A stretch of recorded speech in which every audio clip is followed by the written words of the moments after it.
महाराष्ट्रात लवकरच मान्सूनची तुफान एंट्री होणार आहे. 8 ते 10 दिवसांआधीच यंदा पावसाचं आगमन महाराष्ट्रात होणार असून यावर्षी सरासरीच्या 105% पाऊस देशात पडण्याची शक्यता आधीच हवामान विभागाकडून वर्तवण्यात आली आहे.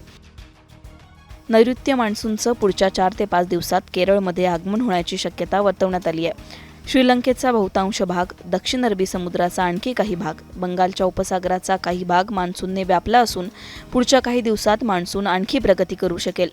महाराष्ट्रात सध्या मान्सूनपूर्व वादळी पावसाचा प्रभाव दिसत असून 20 तारखेला मुंबई, पुण्यासह अनेक भागांमध्ये पावसानं मुसळधार हजेरी लावली होती.